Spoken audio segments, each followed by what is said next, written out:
one of the things I know people always want to know. Well, first of all, how long? Jennifer, What? you have a low battery. No, I don't. Oh, I just my God. whatever. It'll still work though. You have yours, and I have, you know me, but I have my charger. Okay. But no, it'll work. Okay, go ahead. Okay. So restart. Restart. No problem. Go ahead.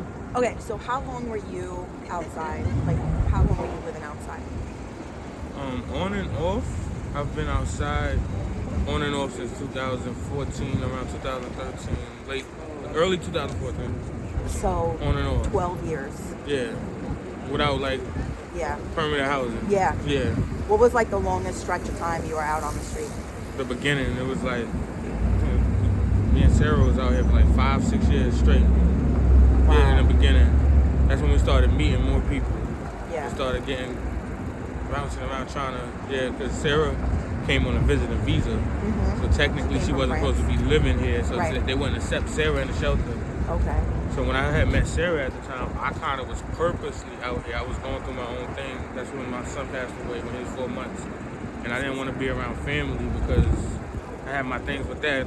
Nobody came to his funeral but my mom. So I just was like, Fuck 'em. fuck y'all. Yeah. Yeah. And after a while, me just staying out here, I ran into Sarah, I met friends. When I first got out here, it was summertime. Mm-hmm. So when I first came out, it was more like, I don't want to be around family. I met some people out here. How old were you around? I probably was like 20, 21. Okay.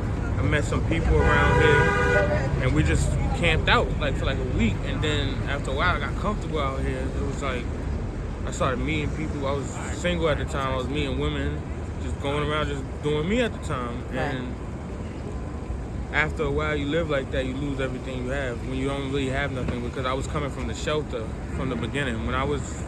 Before I came out here, I had my son and he passed away, and I had to leave the shelter because it was a family shelter. So I couldn't stay there if I didn't have a kid. Right. So they gave me 10 days, so I just left, and that's how I wound up just going around, met people, things like that, and I never put myself back into like a single shelter, and I didn't want to be around my family. My mom was going through her stuff. I didn't want to be there at all, and so. Do you want to go back and start with like, are you comfortable talking about your son? Yeah, I'm comfortable talking about that now. I'm comfortable. I mean, What's a happy subject so that when you want to change direction, I'll change you? What, Benji? If I start talking about Benji, We like good. if you feel like it's too much? nah, we good. I'm Okay. comfortable talking to you about this. All right, go ahead. Now, back to the subject of my son. I had my son, around December. He was supposed to be a Christmas baby, then he was supposed to be a New Year's baby. He was born December 28th. Right. So. How old were you? When I had him, I was 19. Okay. Yeah, so, I was hustling, doing my thing and stuff like that. Right. And I wanted to get on my feet. I wanted to not hustle because I had a kid. Yeah. So we went to a shelter. We tried to go into a family shelter, and that, we was doing that and everything. I was bouncing around. For the first couple months, I was watching him as much as I can, and then I started working. So she had to watch him. And my job that I was working at the time was in Coney Island. Okay. And we had a cousin out there, so I was staying there when I worked, so I wouldn't have to travel all the way to Queens, because that's where she lived at, back and forth. Mm-hmm. So she had to watch the baby, obviously. Yeah. And How old was she? me and Tiffany, we the same age. I think she's like just a couple months older than me. Yeah, like 8 months older than me. Go So ahead. we so I had to, start working. So the whole idea was me stop hustling and she watch the baby. So I started working and everything. I'm in Coney Island working, staying at her cousin's. And I just get a call from my aunt. And actually my aunt called her cousin and was like, told her what happened. Because her cousin didn't know. I was staying with her cousin in Coney Island. Yeah. And my aunt called her cousin was like, do not tell my nephew anything. Just tell him to come see me. It's a family emergency. Because she knows me, my Aunt Erica. She was like, just tell him to come see me. Don't tell him anything. So then I went to go see my aunt. They explained to me what happened. And It was just an accident. it was SIDS. Oh. Yeah, it was SIDS. So he passed away in sleep. So from there I just was like, I started drinking. Yeah, I started drinking, and of course. I started liking it. Yeah. Like, It's I'm taking talking the about, pain like, away. the way I was doing it, like, I was around people. I was purposely meeting up with, like, 2 females just to see them fight. I was bad. I was, like, evil. I was getting into situations. That's how I got stabbed in my head. I was putting myself into, so I kind of feel like I was putting myself out there. Because Yeah. I believe in God. I didn't want to, do it to myself. Absolutely. But I kind of feel like I was putting myself out there. You wanted to hurt Like, yourself. I'm going to hurt things until They hurt something me. happened. Yeah. And it was something I wanted. It was all I knew at that time. That's what happens Yeah. when somebody is traumatized that deeply. Mhm. You just lose your shit, and you do have a death, and you get like a death wish sometimes. So that's, Yeah. I agree with what you're saying. So, so then that's what the whole process, the shelter told us we had to go.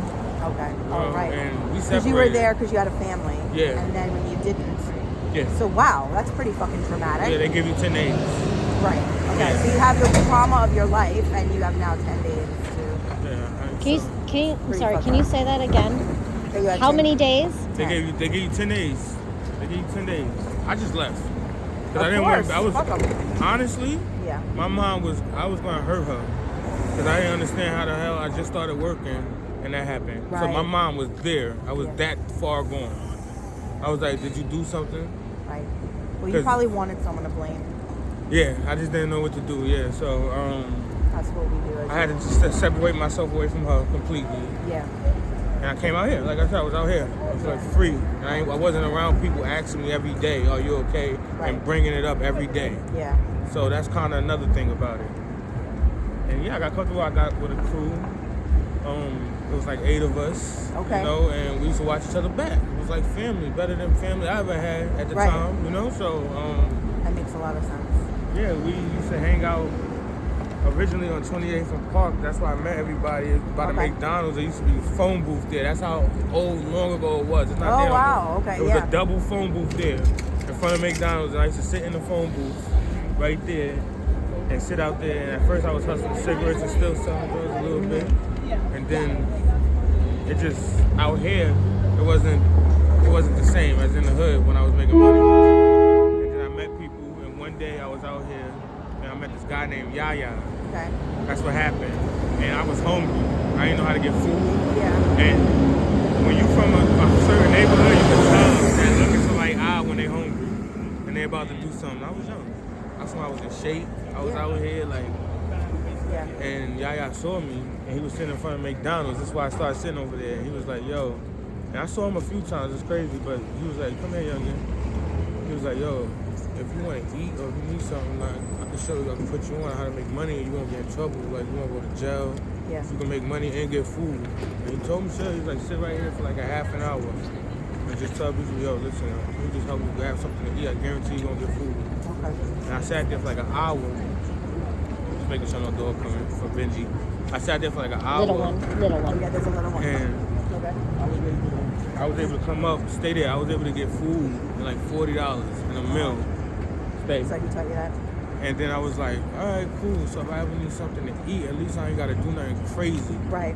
At least. Yeah. Like, I don't have to really, and I never thought I was going to do it like that for that long. I never thought I was going to be outside for that long. Of course. So it's just, Hold on one second. Make sure it's.